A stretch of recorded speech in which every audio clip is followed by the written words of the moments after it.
As part of looking at colour values, I found this little painting. I don't know who did it or where it's come from, but anyway, here it is, and I think it could do with a bit of adjustment in the colour values department. So I thought it would be a good study for doing just that. So I am going to use this little number 6 brush. This is a sort of a yellow ochre colour. There's arrows here suggesting the light is coming from that direction. So what I'm going to do is I'm going to build up more colour on the what would be the dark side. Now we can see some has been done there, but let's just go in a bit darker. And it might just be enough to make a bit more difference. Already you can see that is going to be effective. So what I've done, I've gone in with some yellow ochre, which is what seems to be the colour there, and I'm going in on the shadow side.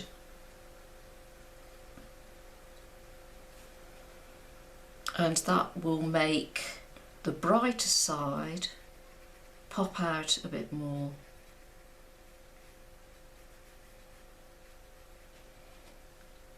Just bring that all the way up. There's already that darker colour underneath, so that's going to add support to this. Down here, this looks like a slightly different colour, but I'm going to keep it in the same colourway. And that's facing that way as well. I'll do a few and see what it looks like.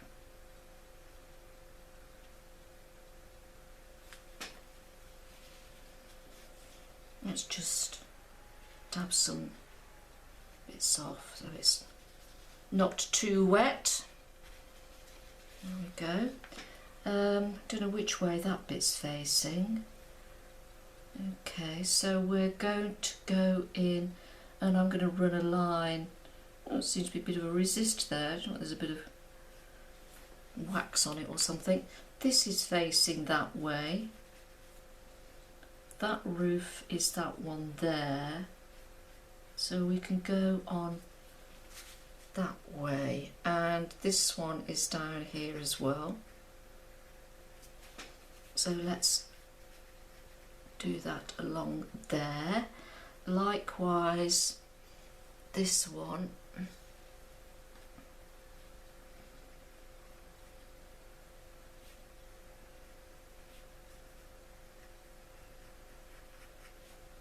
Don't know what is on there, a bit of wax or masking fluid, but it doesn't matter, this is just a demonstration.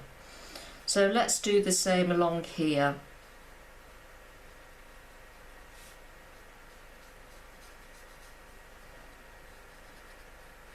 And actually just putting that darker wash over all of them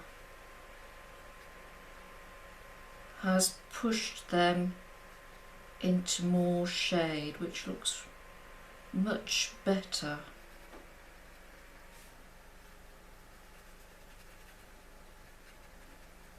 It doesn't have to be solid. Look, there's resistance there, so obviously had something on there at some point.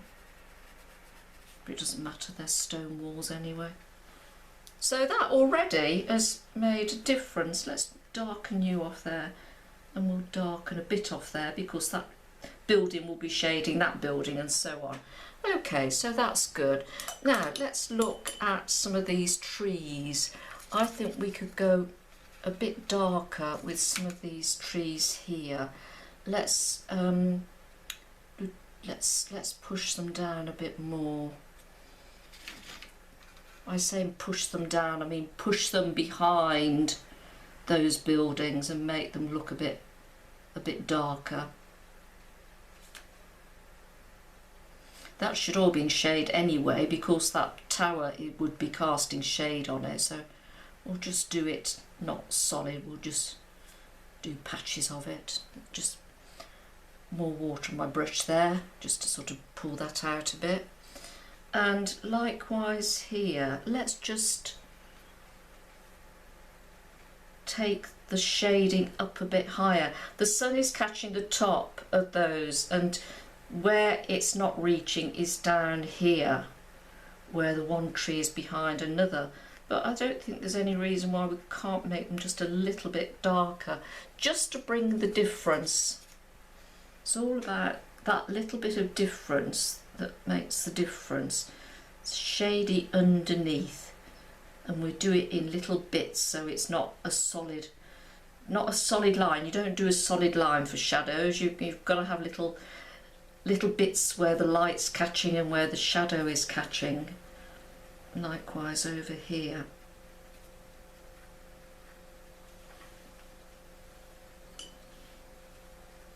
Just a bit of water to wet that out. And over here I think we could do with a bit more variety as well. So let us just go in a bit darker.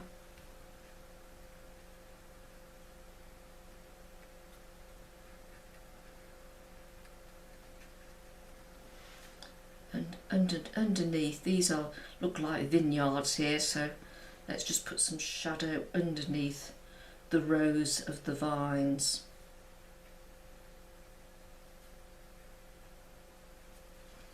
And let's also go darker on the side of the cypress.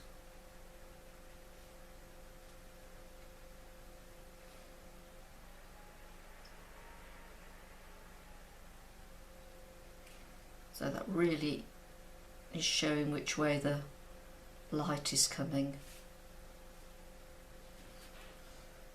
And the same here.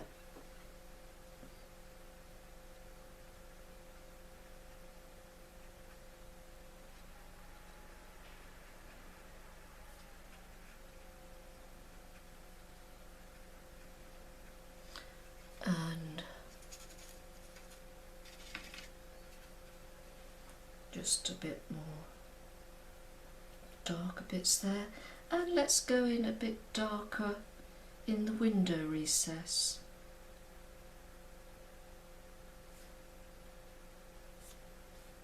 Oh, let's stick a window in there. It looks a bit odd, doesn't it?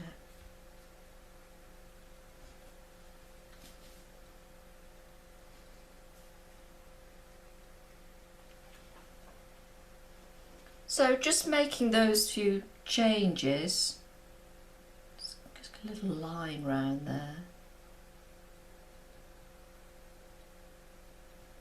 has really sort of lifted it a little bit.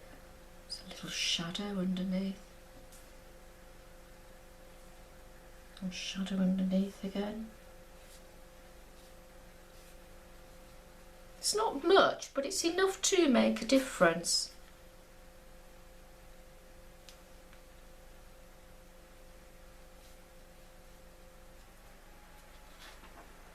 And just put some darker green under here.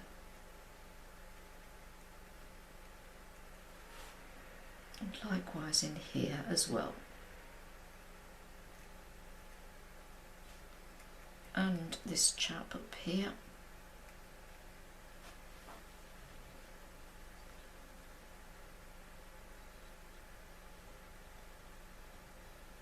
And it also makes these trees look as if giving them a bit of substance, you know, that they've got little clumps and branches of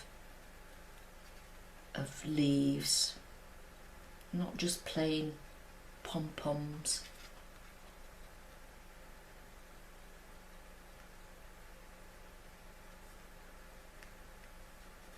I'm getting very dark there. Don't go too crazy. But as I say, you've got to have the dark to appreciate the light.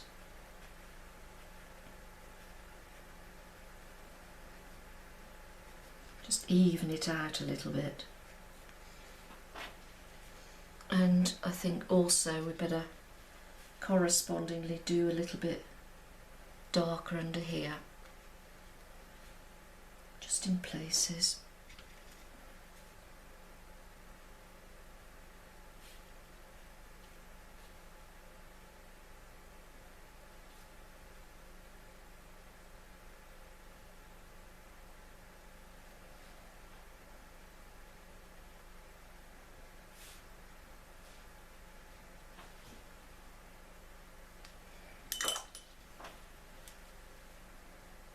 Have a shadow cast from there, cast from there, let's just smooth a bit of that out.